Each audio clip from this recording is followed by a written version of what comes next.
All right, so welcome back into another Dragon Ball Super card game video. Let's adjust this a little bit. So today I went ahead and played Red Jiren in the CoreTCG regional. It was online, it was best of one, whatever, right? It was 8 rounds, should have been 7, so that way I could have top 8, but whatever, I guess. It's is what it is. But I lost my last round, lost the one to Daehan, so I went X2, got top 16, I think 14th place or something like that. I don't know.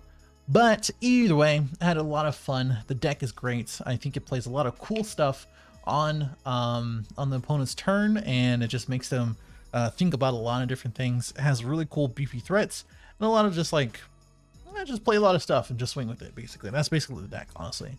And overall, I think it performed pretty well. There's a lot of, I wouldn't say a lot of changes, but a few changes that I want to make, which I'll talk about in the deck profile, and as well as my matchups at the end of the deck profile as well. But if you want to see gameplay, which I will put up a couple rounds on the channel, definitely check out my Twitch, which I hopefully will remember to put on my face or in the middle of the video, and then you can talk, you can do stuff. I don't know. This is like the fourth time shooting this because my computer overheated 3 times during the stream, and I fixed it. I actually find out what it was. But let's go ahead and talk about some of the 1-drops that we do play. I'm gonna have to do this a little bit backwards, but here we go. So we play in total, I think 16 1-drops, and then these guys replace themselves as long as these guys draw. This one looks at top 5, and basically, if you don't know, the leader is Spirit Boost you -1 marker. You get to pay the evolve costs on their turn, which most likely is going to be free or 1, and then afterwards you get to just do that. I mean, there's not really much afterwards, but the activate main is take 1 life and then play a 1-drop, and these are going to be all the targets, including Zore, which we'll talk about in a little bit. But the issue with this is a lot of people say that if you whiff, it feels bad, which is true. I would probably play maybe 2 more 1-drops outside of the 2 Zore here. But what I would say is that I've learned that if you do open, or during your mulligan, if you open one of the 1-drops here, I would recommend to put it back into your deck. You should really just keep a Unison and maybe an evolve target, like a 4 or 5-drop Jiren. And the reason for that is because you really want to increase the chances that these guys are in the deck and you have a target in order to play afterwards. He also untaps draw 1, and then he gets 5k every time that you evolve on top of a Jiren, or really, yeah, I think it's just a Jiren, and then you get to do that twice, so you can get to 25k, and Spirit Boost is the same on the other side. So these guys look at the top 5 for another Jiren or a Unison, so it gets a specified cost of 1. These guys draw, and then this guy, when it's in drop, you get to pitch a card from your hand, put it at the bottom of the deck, and then grab a evolve cost Jiren 5 or less, and then that's pretty much it. I mean, that's the card. It's really good for comboing. It's really good just to bait your opponent too. So like if you just play it in rest mode, they can swing into it, and then you can use the effect. It's just stuff like that. And then this is just good for searching pretty much anything you need. Kunshi gives these guys barrier, and as well as the blocker Zore, and it's just a really good target for the Jiren if you already have your Jirens out, or if you have everything that you need. Kunshi just does really well. Some people don't play this at 4. I prefer it at 4 because it gives me another target just to replace, well, not really replace itself, but guarantee myself a draw.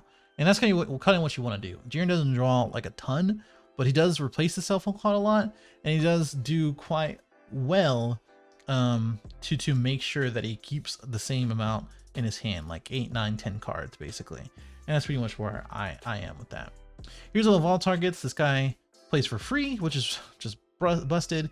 You draw 1 and minus something 10k, so something like Gozina Xeno, like I was playing before, or one of the 2 rounds that I played Gozina Xeno. They're for example, they probably are hesitant to play 1-drops on their turn in passing, or things that are 10k or less because of this. So you can just get the 1-drop that searches, evolve on top of it for free, and then now its value, you get rid of the 1-drop, you draw out of it, etc. And because you get to play on their turn with Spirit Boost for this guy, it just makes that so much better, because they swing with leader, they have a 1-drop or whatever on their field. You can evolve on top of it, especially if they're swinging on top of a 1-drop. Now it's a 15k. Now you minus something and you drew a card. So it's just straight value. One of the things that you should probably remember too is that the Spirit Boost effect is not once per turn. So you can just kind of keep doing it as long as you have markers. So you can evolve on top of 1 drop here. You can evolve on top of a 4 or 5 drop on the 1 drop. So, or on the 4 drop afterwards. So yeah, 5 drop, it's probably one of the best cards in the deck. Same thing with Zenith. These are probably the best 2 cards in it. It's dual attack 19k. And you evolve for 1, you draw 1, you can only do it once per turn, by the way. And then when a card is played, you draw 1, and then you give something 1,000, another battle card or your leader. Usually it's your leader on defense, sometimes on offense as well. It's just that extra card they have to combo out if that is the case on both sides. But because he's a 19k, and because you're just swinging twice, and because of the permanent where you can take a life or drop the cards underneath it to prevent it from being removed, it just makes it such a good card overall. And I think honestly, like it's just just swinging with 19k and just making them pitch a card because of that is just really good value. Like I can't express it. Like you get them down to 4 or 5, you just swing when they're unawakened. This is probably the best card to do that for. But it's just those type of things that's really good. And then it gets around like Carrier Wins Lineage. That's one thing that we had to call a judge for, because it's a permanent. They don't get to activate the auto or the effect for it. It's a permanent thing that goes on forever.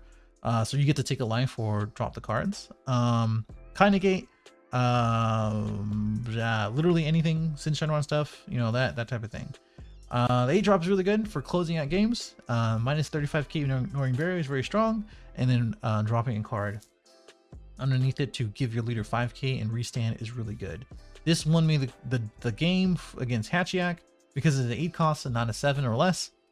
Same thing, I had 2 of them. I just evolved one, and then the other turn I evolved another, and then I had a Sin Secret out as well, and that was just it. That's all she wrote. Really good game though. And because your leader gets 5k for the evolves and then 5k for this, you're swinging pretty hard for your leader, and then you just restand with this guy and just swing 35k double strike, and that's just really hard to get around. So they're either going to negate, or they're going to combo a lot, or they're just going to take it, which is all very good, honestly. So we played 2 of the D's TPs, the yellow TPs, 2 of these guys, 4 of the Topo, and then 3 of the Yamcha. That's pretty much it for that. So I recommend to pick these up. If you don't already, it just sends the deck to a more defensive level.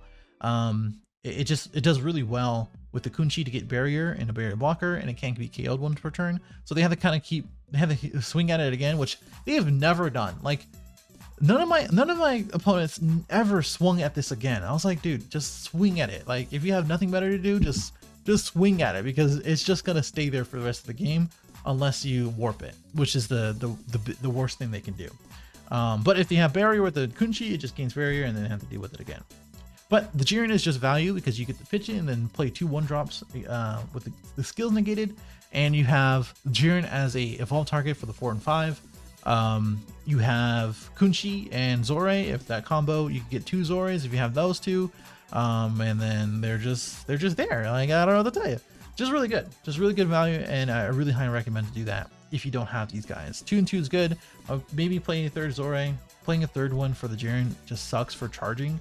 It really, like, I've had Jiren Party Universe 11 in my hand at 3 so many times I can't even count. Like, there's a lot of times in today's games where I had 2 and I was like, that's still too much. Because what are you gonna do? You just combo out. You're forcing yourself to do that. But still, for the Unison, I would recommend to play more than these 4. I would recommend to also play this one. You're gonna see my stash of cards. The Giant Force Piccolo, just simply because you can get rid of Dark Power Mass Sand, which is annoying to deal with. Even though you have the Evolve 4-drop, it just gets around this Jiren. So I think playing 6 copies of the Unison is good, so that way you can actually use the effect on their turn. There's been a lot of games where I don't get to use the Spirit Boost because they either remove it or I just don't see Unison, and it's just not that big of a deal, honestly. So it's up to you. I recommend to play 2 copies. It's searchable and it's really good. And then you can also play 2 of the 5-drop Jirens, right? Well, that was 3 costs. Never mind. Forget what I said then. And then 3 Yamcha. I think that's the move you don't have to play 4. Just depends on where the format's going, if in my opinion. For the Raditz, I know some people play the other super combo. That's not right, because you just get rid of the stuff that you don't need and then draw 2. So the extra cards, I don't think I played too many other extra cards other than Frieza's Death Ball. I guess I'll put that out as well. So testing opposition should be at 3. I think this is really good. Yes, it sucks because it's a 2 cost. If you can't take life, it's whatever. I think in my last round with Gogeta Xeno, I think if I had another negate as far as testing opposition, I get to stop 2 attacks. And unless he has a thing where, you know, you can warp it, I think the only thing I can really think of where it wouldn't be good is if you had 1 life. That's pretty much it. But I don't think anything other than that, and they don't have immediate removal, it's just good. And it's good to be at 5 and then take a life and then just prevent another attack. Violent Rage should be at 2. Source of Power is cool to get another target out of your deck, but the 1-drop does that, so it's not that big of a deal to me. It's a cool negate, but I think 2 Violent Rays, at least, even in this format, even without Dark Broly, yeah, I'm sure Dark Broly will come back again. It's still really good. And then 2 of the Frieza Death Ball. It's really good for closing out games, especially if you have this guy for Champa, this guy for the one-of, New Ruler, or Secret Identity, which you don't really get that. I don't think you get the effect. Oh, you do get the effect for 15k. Nice! You choose up to one of your leader cards or battle cards and gains 15k. What? Didn't even know that. I should read my cards. And the other one of is Exploding Weakness and then Syndrome Run. Probably take out Exploding Weakness. If you have KO King Goku for Ignoring Barrier, I guess that would be cool. I just didn't really use it too much. I used it once to clear board and then give something 5k. But that was only because that was only my only play at that time. Like everything else did not seem like it made sense. But whatever. The Sin Shenron, oh well, 1. This is for removal. This really helped against the Videl matchup. And this is because the deck doesn't really have mass removal, but it does minus a few things here and there. And that's not good enough. I think Secret Identity was perfect. Sin Shenron, oh, there's another reason. That was another reason why I put this in. But Sin Shenron, as far as the secret, was the GOAT. At least 2 or 3 games, people didn't really expect it. And I think that's exactly where we need to be. Just be unexpected and just be okay. Anyway, but yeah, that's pretty much the changes. Another Violet Ray is a 3rd testing opposition, and as well as the 2 unisons. Oh, and Beerus Ball. So I talked about Beerus Ball throughout the whole entire stream, and it's because it gets around Kai Negate, it gets around the Boo Topo, and it gets around one more other thing that's really annoying. But basically, that, and as well as someone else suggested the Vegeta counterplay, the 3-drop, I think, that reduces. I think that though both of them are really good choices for Jiren. I highly recommend to look into those if you can tech that, especially in best of 1. Best of 3 is probably going to be a side, but definitely look into those, because that prevents you from swinging with your Zenith, that prevents you from swinging with your 5-drops a lot, all those things. And now, matchups. Look at the matchup. So that's really bad. Okay, Megaebora was round 1 and round 3. Both of those, just keep your Yamcha counterplays and just hope you see Unison. Just mulligan for it or use a 1-drop. And then from there, if they tap out for the Megaebora 8-drop, just use testing opposition from there. And then you also kind of play anything that they're playing if they're not playing, because they can't play your Zeniths because it's not 7 or less. Manja Vegeta, just use your blockers. Shout out to Coop. Zoria blocker, as well as testing opposition, is clutch in that. Just take the life and go to 4 and then defend from there. That's all. That's what I usually do for aggro decks anyway, because that 5k boost means everything. Launch Gogeta, that was Dehan. Don't swing into the leader willy-nilly. Set up your board first and then make them swing into your stuff. I only swung a lot because I already knew turn 4 was going to be the Gogeta, and I really didn't have an answer for that, which is pretty concerning, honestly. I'm gonna have to figure that one out. If someone can let me know. Mono Green Videl, Yamcha counterplay, Sin Shenron, Secret Identity, all those things really help against that, and the 4-drop Jiren to minus their 10k beaters. Gogeta Xeno around 6 and 7. I lost 1-1-1. That's a hard matchup, just because the Kai Negates, they can swing a lot, Violent Rays is clutch in that. Definitely play Violent Rays against that. And testing opposition, like I said, I would have won. I don't know if I would. I hate when people say that, but I think I would have had a better chance of not dying that turn if I just had testing opposition. But yeah. And then Hatchiak was round 7. Like I said, the 4 drops or the 5 drops do work if you swing with them multiple times, and then you have the 8 drop Zenith to restand them, because you can attack multiple times as much as you want because it's 8 drop. And then we have the Shenron. So that's most likely to be on the channel because that was a very difficult match, and I think it was overall really good. So definitely, that is it. That is like my 4th or 5th time doing the video, so you're getting what you get.